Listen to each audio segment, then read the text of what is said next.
10 साल से भारतीय जनता पार्टी की सरकार ने कृषि एवं किसान कल्याण को शकुनी की चौपड़ का मोहरा बना रखा है। वक्त की मांग है कि 72 करोड़ देश के अन्नदाता किसानों और खेत मजदूरों को कौरवों के इस चक्रव्यूह से अब निजात दिखावे के लिए किसानों की आरती तो उतारते हैं, पर असलियत में ये वो लोग हैं जो किसान के राह में कील, कांटे और नश्तर बिछवाते। कृषि एवं किसान कल्याण शब्द तो बहुत अच्छे लगते हैं, पर 10 साल से भारतीय जनता पार्टी की सरकार ने कृषि एवं किसान कल्याण को शकुनी की चौपड़ का मोहरा बना रखा है।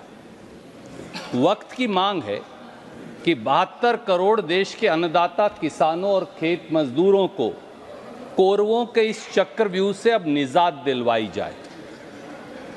किसान की आय दुगनी करने, किसान को लागत पर 50% मुनाफा देने, किसान का दर्द बांटने 10 साल में अनेकों जुमले गढ़े गए, पर किसान को मिला क्या? केवल सरकार की दुत्कार, दिल्ली की सीमाओं पर नश्तरों और लाठियों की मार और आत्महत्या की हार। दिखावे के लिए किसानों की आरती तो उतारते हैं, पर असलियत में ये वो लोग हैं जो किसान के राह में कील, कांटे और नश्तर बिछवाते। काश इस देश के प्रधानमंत्री और कृषि मंत्री ने राष्ट्र कवि रामधारी सिंह दिनकर जी को पढ़ा होता। And I will only quote 4 line sir. आरती लिए तू किसे ढूंढता है मूर्ख, मंदिरों राजप्रसादों में तहखानों में देवता कहीं सड़कों पर गिट्टी तोड़ रहे, देवता मिलेंगे खेतों में खलिहानों में। सर, किसानों की ये दुर्दशा क्यों हुई? किसानों की दशा कैसे सुधारी जा सकती है? दोनों पक्षों पर चर्चा करेंगे। किसान की नंबर 1, किसान की आय दुगनी करने का वादा जुमला साबित हुआ। 28 फरवरी 2016 को उत्तर प्रदेश में बरेली में प्रधानमंत्री जी ने यह वादा किया कि 2022 तक किसान की आय दुगनी हो जाएगी।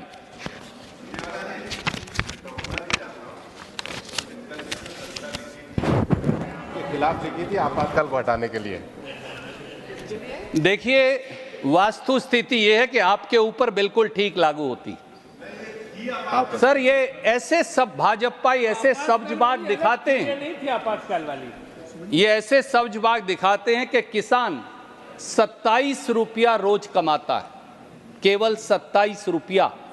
आप स्वयं एक ऐसे किसान की ग्रामीण पृष्ठभूमि से आते हैं, अंदाजा लगाइए।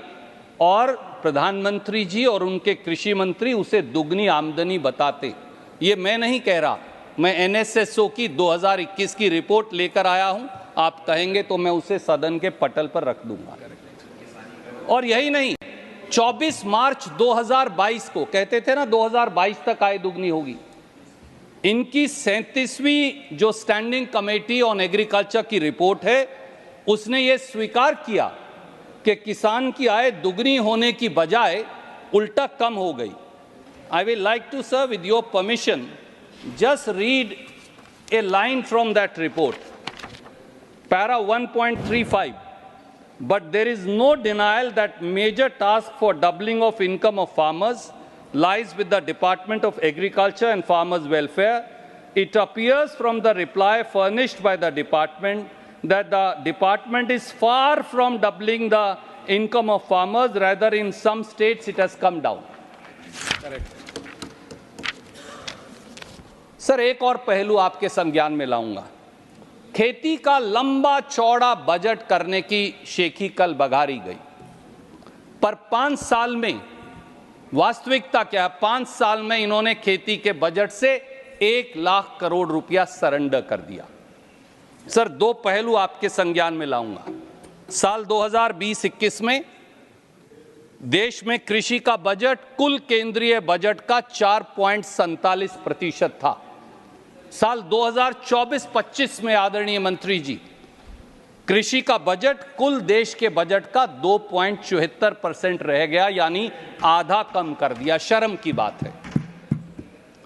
बजट 2024-25 पर जब आपने मुझे मौका दिया तो मैंने खुलासा किया था कि 10 साल में खेती की 6 बड़ी स्कीमों का आपने 3 लाख करोड़ काट दिया। आज एक और खुलासा लेकर आया हूं। उस पिछले वाले का ना कृषि मंत्री ने जवाब दिया, ना वित्त मंत्री ने जवाब दिया। अब एक और नया खुलासा लेकर आया हूं जो इनकी खेती विरोधी मानसिकता को दिखाता है। 5 सालों में मोदी सरकार ने, जिसके आंकड़े अब उपलब्ध हैं बजट में, मोदी सरकार ने खेती के विभाग का 1 लाख करोड़ बजट सरेंडर कर दिया। शर्म की बात है। 2018-19 में 21,043 करोड़ सरेंडर किया। 2019-20 में आपने 34,518 करोड़ सरेंडर किया। 2020-21 में आपने 23,825 करोड़ सरेंडर किया। 21-22 में आपने 429 करोड़ सरेंडर किया और 2022-23 में 19,762 करोड़ सरेंडर किया। 1 लाख करोड़ सरेंडर करते हैं और किसान के कल्याण की बात भी करते हैं। हमसे जुड़े रहने के लिए हमारे YouTube चैनल को सब्सक्राइब करें और नई वीडियो की नोटिफिकेशन के लिए बेल आइकॉन को दबाएं। अगर आप ये वीडियो Facebook पर देख रहे हैं तो लाइक जरूर करें और ज्यादा से ज्यादा शेयर करें। धन्यवाद।